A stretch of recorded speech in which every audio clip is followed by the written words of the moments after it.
friends, Jerry Rosa here in the Rosa Stringworks workshop. We've got a nice video on working on this custom guitar this week, albeit it may be a little shorter video and maybe not as much content as some of the others. I don't feel like I got as much done this week as I wanted to. I just wanted to tell you that the customer has taken to calling this guitar the Carolina Rose. And I don't know if the Carolina Rose was red or yellow or some other color, but in this case, it's yellow. And we're going to show you how we did that and how we got the neck attached and a few other things in this video. I hope you enjoy it. So one of the reasons I don't feel like I've accomplished very much this week is I had to take time and really learn that laser cutter. And I did a lot of different kinds of projects on the laser cutter just to sink my teeth into it and understand it. There will be a lot of new Rosa Stringworks quote-unquote products for sale via that laser cutter down the road, but right now there's just not enough of Jerry Rosa to go around to get all that done. I'm going to see if I can't recruit Ron now that I know how to operate everything. Maybe I can recruit Ron to do some of that stuff for me down the road here. Like I said, I don't think we got as much done as I would have preferred to get done. But I've got a lot of products laying here on the table that are going into this guitar. You'll see videos on how I made all this stuff later, and you just have to hang around till, you know, the next time I put a video out to see what I do with all this stuff. You can see I have the neck fitted to the body. You'll see a video on that, or at least part of it. You know, the body the body itself hasn't changed since the last time you saw it. If this is the first video you've watched, I'd recommend you go back and watch the others in this series, but I did make this, I guess you'd call it purfling or the back seam binding, however you want to refer to this, but I did make all of that by hand. And I made it out of Osage orange, which is part of the binding that's going to be on this guitar. It's going to have this curly maple binding is going to be the outer edge of the binding. It'll be this white and natural color. Then there'll be an inner layer or an inner edge that you can see like this. That'll have the yellow on there. And then we're going to also have the herringbone. This is real wood herringbone binding. It's not plastic. And so this is going to be on the inside. So it's going to look, I can't really show you this very well, but it's going to look something like that. Can't really show it very well by holding it, but that's going to be kind of the way the binding is going to look on the top of the guitar. We've got our Rosewood Fretboard, and by the way, that is the one the customer selected. And this is the current state of the Peghead, and we'll show you how we got there. I'm real proud of that. It's you know, very nicely done, I think. You know, basically all done on the laser cutter. And for those of you who say, well, that takes the handwork out of it, well, you know, I basically did this exact same thing by hand. I can do it. It's just that it takes me 3 days to do it by hand. Now, it took me 5 days to do it with the laser cutter. But the next time I do it, it'll take me 30 minutes. You know, I mean, seriously, I'm not exaggerating. It cuts this stuff out so fast. I can't believe how fast it cuts it out. So it cuts it out in 5 or 10 minutes total, and then it takes me about 30 minutes to, you know, to fit it all together, clean out the slots and things where everything fits tight, you know, and I mean, there's a little bit of handwork to be done after that, and I can do that under a microscope, and I think you'll even see the microscope in the video. That's another new tool, which is very cool to have. So all that stuff is going into the guitar, but you'll just have to wait till the next video to see how it all goes together. I hope you enjoyed this video. Thanks for tuning in. I'm wanting to do the layout for this dovetail joint. I have this set at half the distance for the biggest part of the dovetail, and I'm just approximating center there and coming off of the edge, and then I'll do the same thing down here.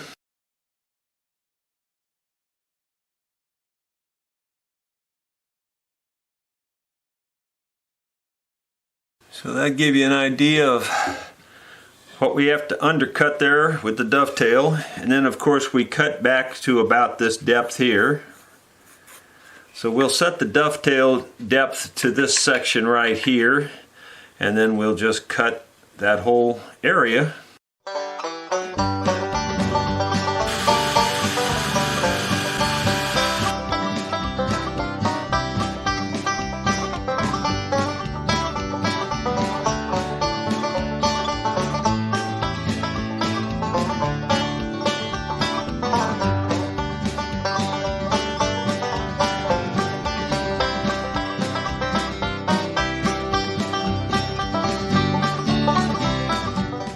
As I always say, there's no such thing as perfect, but that's pretty good, especially for rough free-handing it, you know. So now we'll just take and clean that up, and I think we're ready to try to fit it to the body.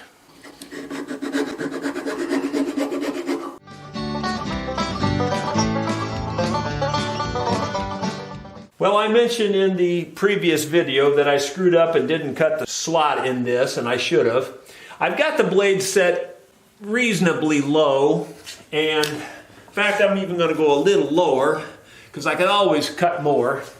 And I've got a spacer here to keep this down, running down center, because since I've cut this in here, nothing is center to the blade. So this spacer keeps me running center down the blade. I put this long board on here because I have to go past the fence, my normal fence. So this board is just a parallel is all it amounts to, just to keep me straight in line with the blade, and so that I don't run out of fence up that way. So it's complicated, but it's actually very simple. Or I usually say it the other way, don't I? I usually say it's simple, but it's complicated. And that's kind of what this is. But I think this should work just fine. So here we go.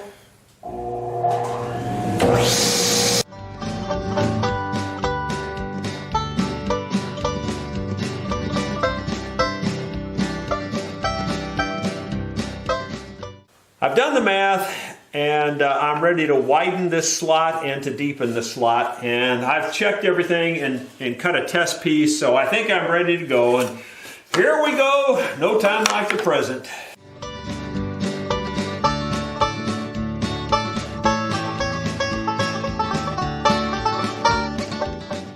So we're about 420 on the depth, but the width is still just a little shy, so I'm just going to bump the fence over a little bit, run it through again, and we'll give it another shot.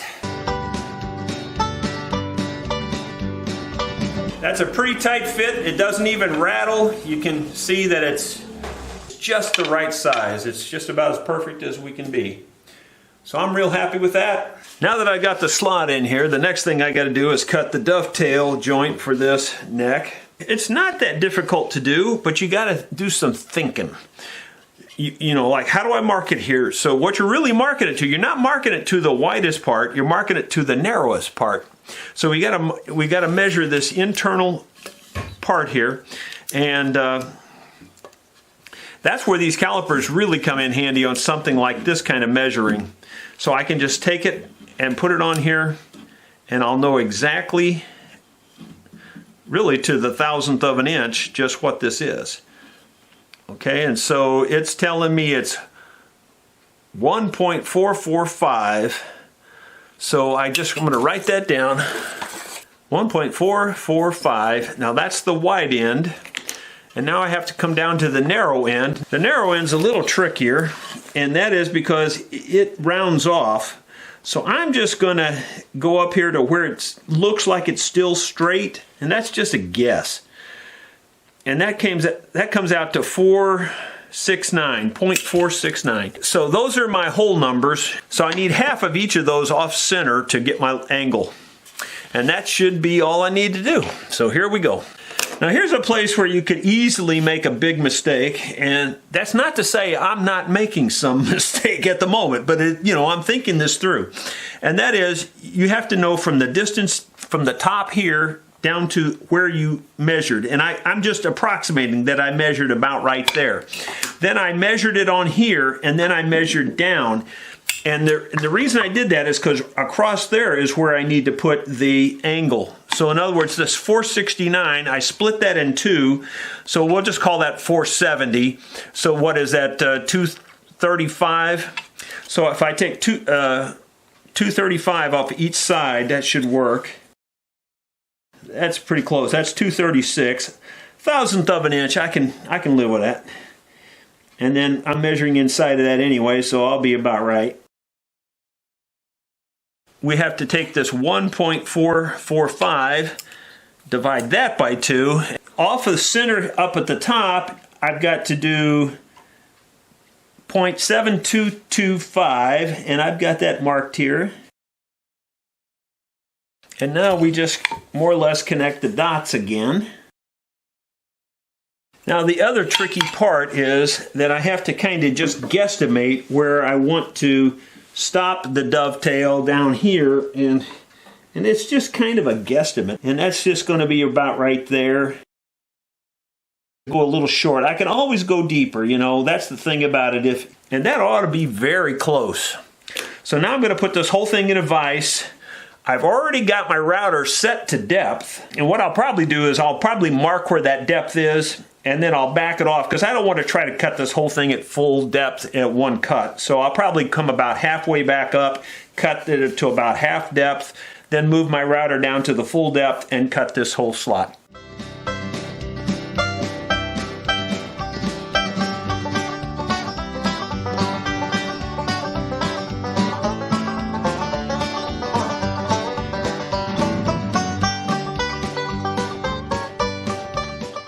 Well, it's snowing in here, but that looked like it worked just fine. Let's see, does the neck fit in there? Well, what do you know, it fits.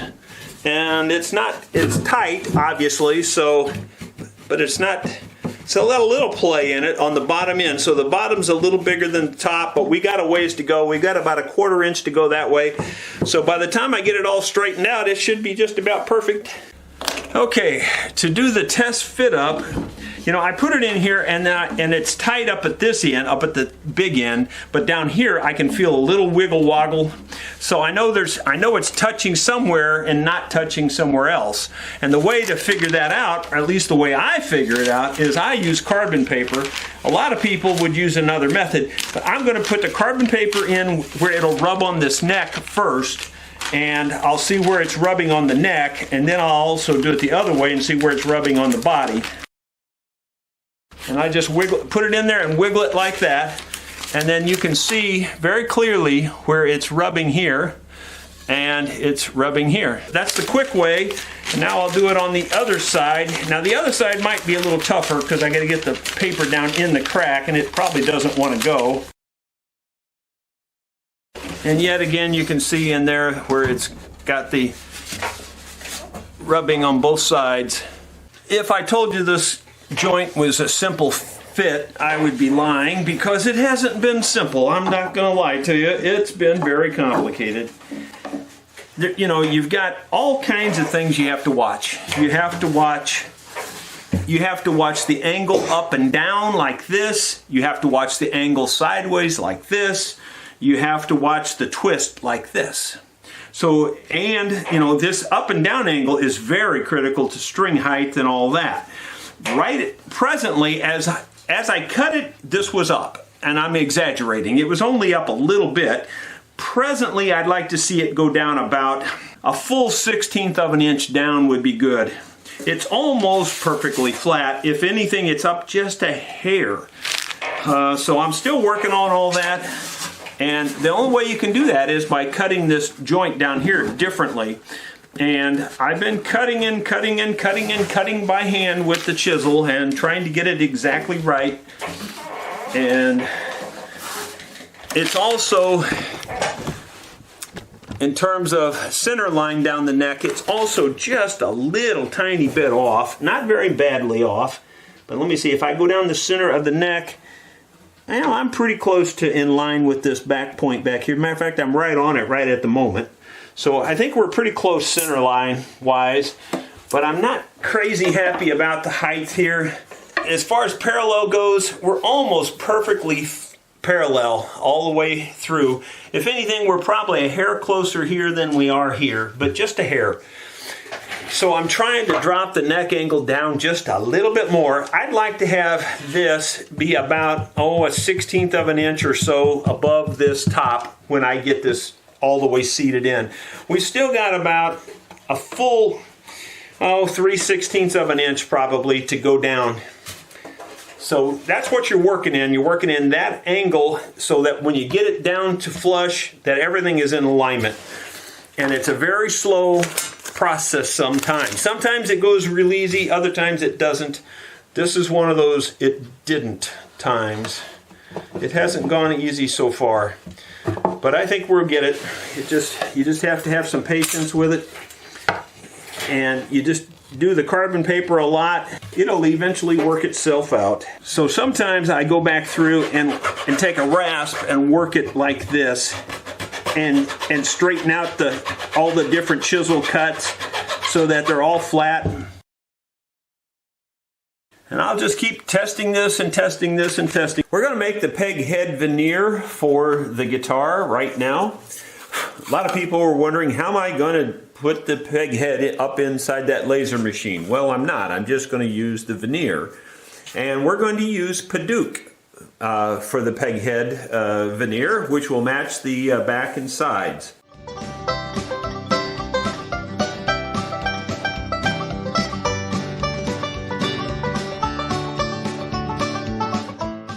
I don't mind telling you, I've spent my share of time working on this. It's getting better and better and better each try.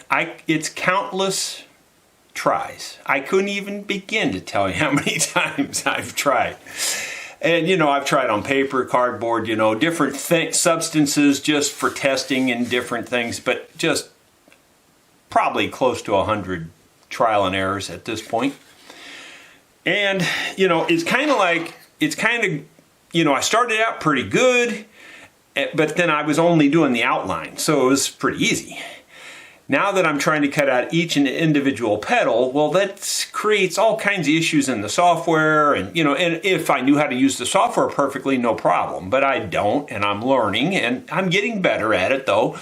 The software, by the way, is called Inkscape. It's a free graphics program, and I'm telling you, that's a great program. I don't claim to be any kind of expert on it, but the more I know about it, the better I like it. For a free program especially, it is incredible. It's very equivalent to some of the Adobe products like Adobe Illustrator or something like that. So I would recommend, if you're into graphics and you don't know about Inkscape, you better get into it because it's a good one. You see a big hole there now. There was actually only 2 holes to begin with. And one of them was created because all the parts were small because I cut around every part, and so that made all the parts smaller. But the other hole was just a missing piece that was in the software that, well, technically it wasn't in the software. So, I had to go back and create that piece. Well, now I've got that created, and now the hole is pretty small, but there is still a hole right along the top edge there, and there's a little bit of cavities around inside the middle here. So all I'm doing is I'm literally going in on each one of those little individual pieces and I'm expanding them just ever so slightly because I'm cutting them out in individual pieces. Therefore, they have to be just slightly bigger. I'm also, and I don't know if this shows up very good right at the moment, but I'm also exploding them, pulling them apart in the software, and I turn each piece a little different direction. So when I print it, it prints the grain in different directions, and maybe you can see that. I'll get it up pretty close. But the actual grain of the wood is going in different directions. Now that doesn't show up all that well right now on dry, but as soon as I put the lacquer to it, or over it, that's going to pop. And that's going to really make it look awesome because the grain going in different directions on each pedal is going to make it look more like a real flower. I would call this pretty darn good, but when you're dealing in this kind of science, if you will, pretty darn good isn't really good enough. You might as well make it perfect. And so that's what I'm working on here. We're going to try to make this thing just perfect. So I probably got another at least half a day to go here before I'm really comfortable in putting it in the guitar. But this is going to be awesome, let me tell you. Friends, I just want to give you a little update on the K40 laser cutter and what I'm trying to do to make it a little bit more accurate. In this detail cutting out of this inlay, you really want your beam focused as tiny as you can get it. And apparently what I'm understanding is that the beam is kind of a cone and it crosses and maybe there's a focal point. Something like that anyway. That, I guess, appears to be true because I saw one guy, he made a line and put it on a slanted board, and then he watched and saw where the line got the thinnest, and that would be your focal point. Well, that made all kinds of sense to me, so I did that. I took his test just a step further. I made 4 lines, each with different power, to see, if that would make any difference too. And I put them, 10 millimeters apart. Notice that was millimeters for my millimeter friends. All you have to do to do that is you just set this up on a, on a tilt like this, and then the laser cutter cuts and cuts and cuts and cuts. I have 5 lines here, 12%, 11%, 10%, 9%, 8%, and then I, look at it and I see where the finest line is, and it's really pretty consistent right through here. What I actually did, even to take that a step further, rather than just using my naked eye, I have another new toy, a microscope. I'm not going to tell you much about the microscope. I'll show it from time to time, but I'm not going to tell you the make, model, brand, or anything, because I asked the company if they'd would consider sponsoring me with this microscope, because they're not that expensive really.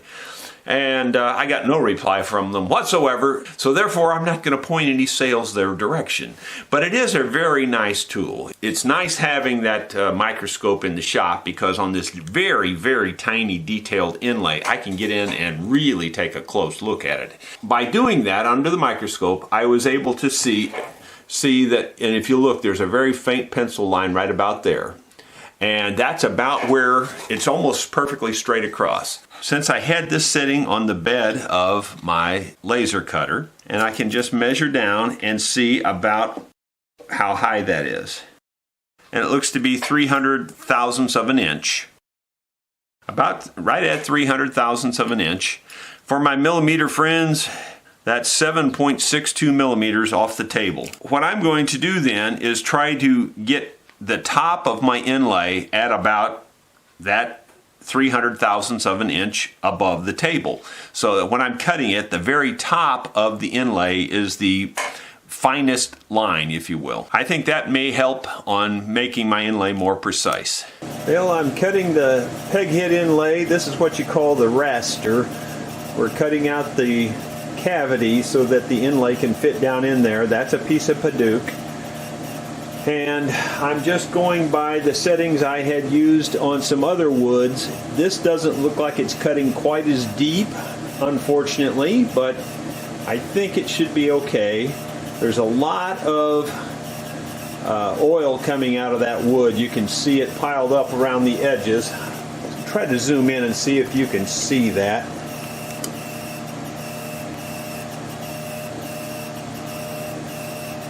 But you can probably see that shiny stuff on the edge, and that is kind of like oil or sap or something, I'm sure.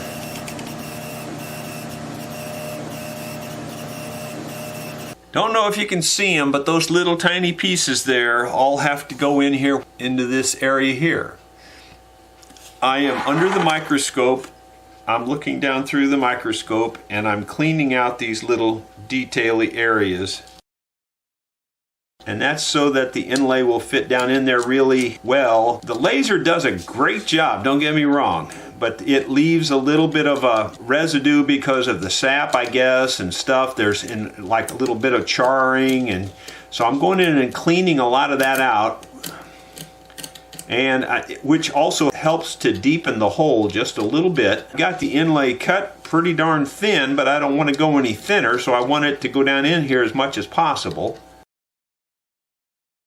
I couldn't do this without this microscope. This is another game changer. Oh, I guess I could use that little thing I always used before. This little device here, which some people call a loop. It's not really a loop. this is for actually was made for typesetting, where you get down and you look at the type, the print, and you inspect it very closely. But you have to be down so close to the work with this, where the microscope allows me to sit up straight, get my hands underneath the microscope. It's really a game changer. It really is. And if it looks even sort of good under the microscope, my gosh, it really looks good by eye. I can't turn this up or it'll slide off, but you can see how tiny and dainty that the Rosa is cut out there. That's all one piece of wood. It's amazing how small that is. You could never do that by hand and keep it together. Or at least I could never do that by hand and keep it together. Let's just say it that way. Again, I'm under the microscope and I'm going to slide it very daintily, very carefully towards the cutout, and I'm going to hope it's going to fit. Oh my gosh, I cannot believe how tiny that is. And that's so thin between the big R and the O that it's like a human hair. It's down in there, and I'm pressing it in place to try to get it to stick. It's amazing. Hopefully you can see.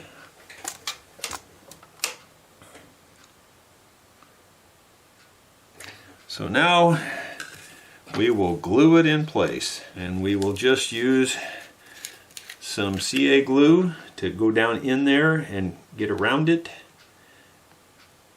The CA glue, you can't really do much better than that for the way that gets in there and finds its way around everything. So there you have it.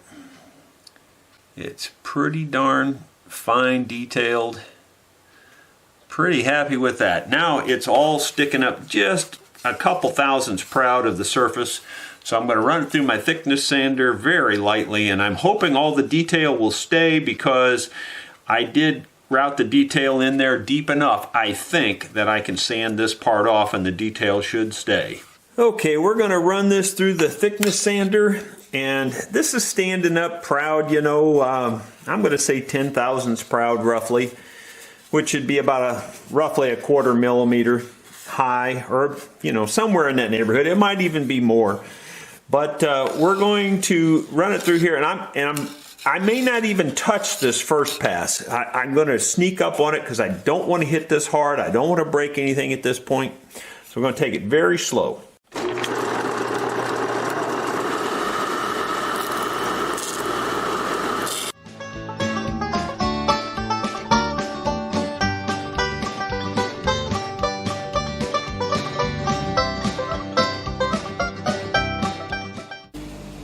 I don't think I've ever done better than that. That is awesome. Well, that is about as good as it gets. Give you a real close-up of it. Some of you will say, that's cheating, you didn't do it by hand. Let me tell you something. This took about 5 days of work right here. And I'm not exaggerating, to get it that detailed. And look how fine the little limbs are, you know, look how, and those are one piece of wood, man. I mean, it's unbelievable. Try to cut something that small and see what you think. I couldn't be happier. It's just going to change everything. And now that I've spent the 5 days, you know, 90% of that was a learning curve, you understand. But now that I've spent that 5 days, every time I do this from now on, we're probably talking the whole thing, 30 minutes of work, you know, maybe if maybe less than that. I mean, it cuts this out in almost no time at all. Where the time come in is me, you know, cleaning it out and putting it down in there. But it cuts it out very quickly.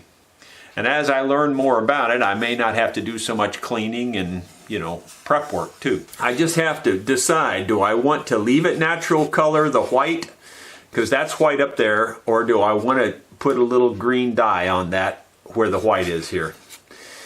This is, so basically we have the Peghead is the orange wood or redwood, the white is maple, and the yellow is Osage orange, or hedge is what we call it. I've been looking around for woods that are naturally green, and I know about green heart, but first of all, I don't have any. Second of all, I couldn't find any online. And third, they say it's not very stable wood anyway. They said about the only place it's very good is to use it around boat docks where it's wet all the time. And they said you can use it there and it works great. But they said otherwise it doesn't work very good. It splinters and cracks and chips and stuff. So I don't know. Maybe I don't want to use green heart as a inlay anyway. There's a slight rumor that there may be a native Missouri wood, that pawpaw that you saw me do the video on the fruit, that wood in that tree has a green cast to it. We actually have one that was cut down by accident, and I may saw that up and see what I can find out.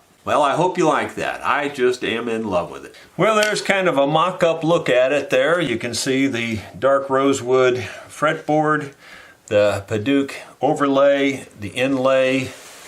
It's going to be very nice. I'm debating on what to do down the fretboard in terms of inlay.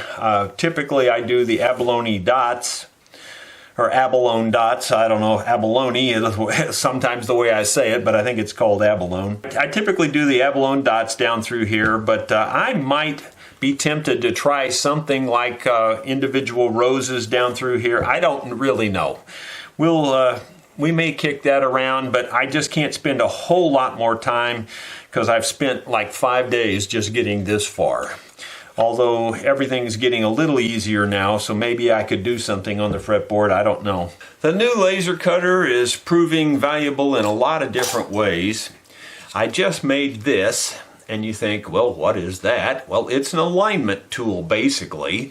It not only aligns the holes to the peg head in the same place every time, but it also aligns my design, as you can see.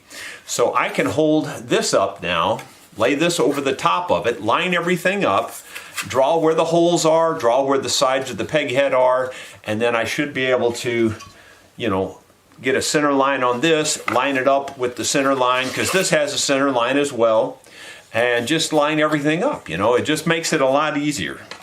You know, everything else, you know, you'd be measuring and trying to get it just right every time, and it would be a little different every time. Well, this will, you know, keep me pretty darn close every time. So that's a very handy tool. But we're ready to get this glued on, so I'm going to use this for marking up the center and, you know, to align everything. I've actually already got it pretty much aligned. I've already got it marked and everything, so I just have to get it stuck on there, get the glue on there and get it stuck down.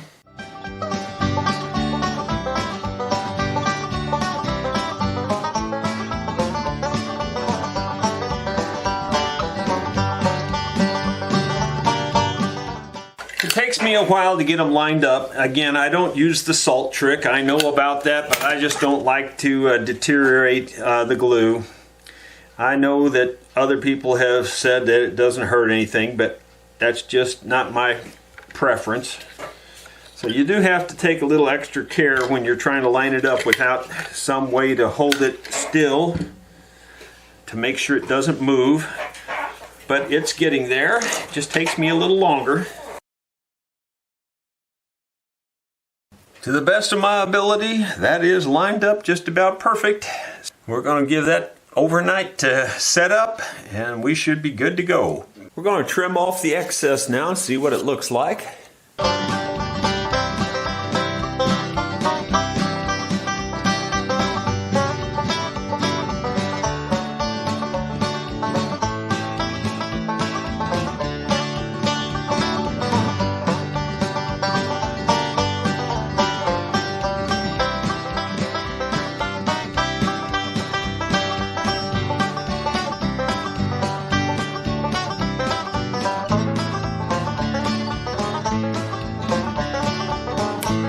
Time to make the binding for the guitar. I've got a piece of maple here, And I've got this set at 3/8 of an inch wide. This is quite a bit thicker than I need, but we can always run it through the thickness sander and get it down to the size we want. Hopefully you can see the curl in that wood. It's very curly maple. It's going to be beautiful binding.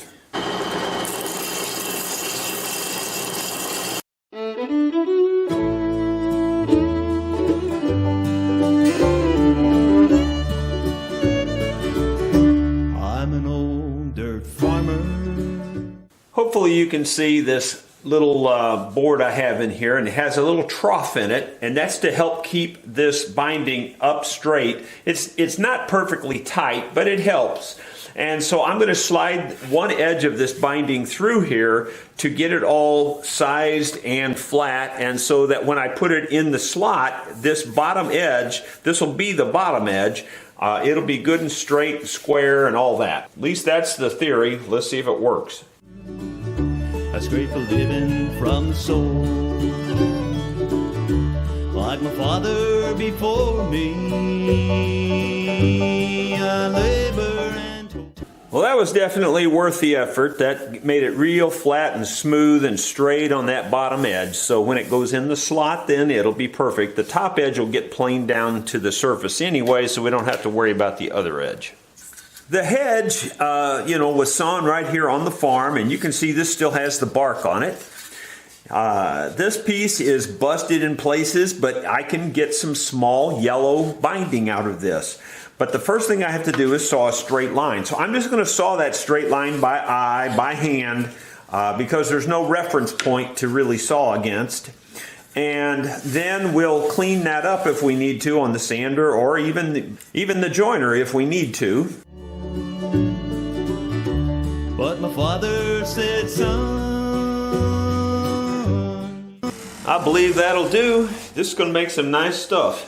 In that this is just going to be an inside binding, it needs to be very tiny. I'm going to start off though making it a 1/2 inch wide on this first cut or two, and then I'm going to rip those down after I resaw them. I'm going to actually resaw this thinner because it's too thick. you should move away.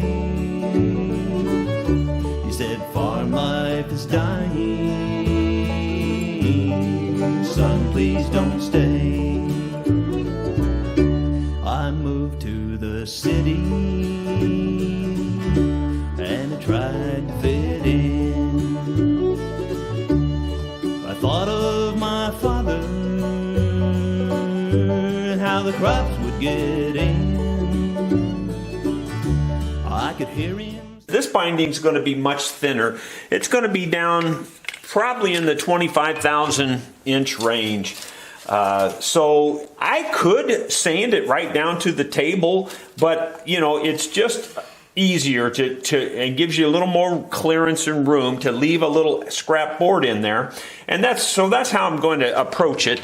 I decided to go with a little wider board. I clamp it on this side of the table. I clamped it on the other side, and I'll slide between the two boards to go through here like this as I take this off. The negative is I may need to move it over. I think I will move it over because I've got some bad spot in the sandpaper right there. Son, you should move away. He said, farm life is dying. Well, that process yielded some beautiful binding here. This stuff is very thin. It's 35 thousandths, if I remember right. Let me double check that.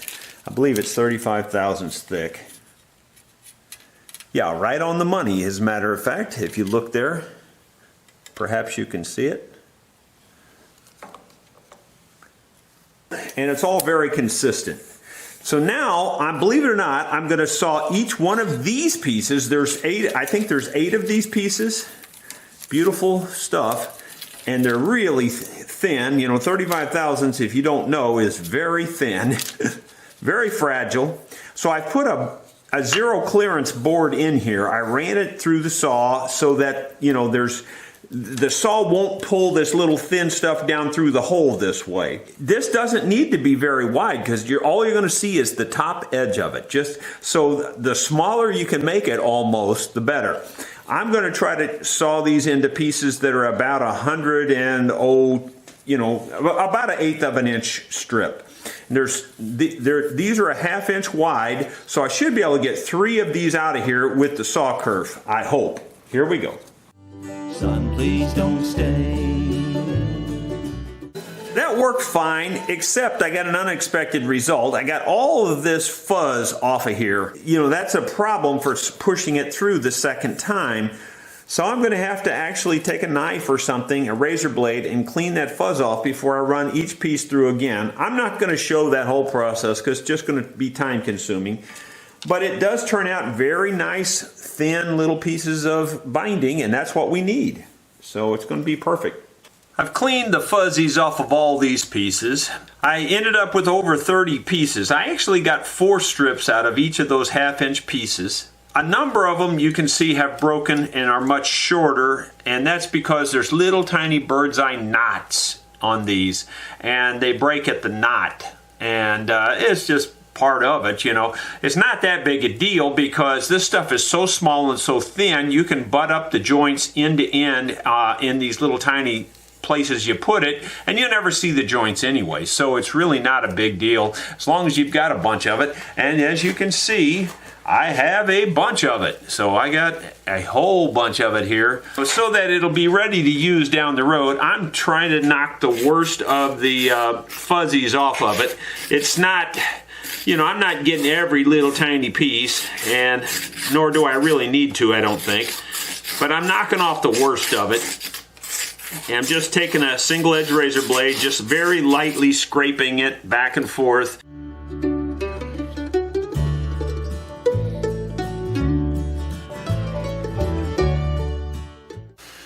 I've got 30-some pieces of this to clean off or more, and so I'm not going to bore you with that.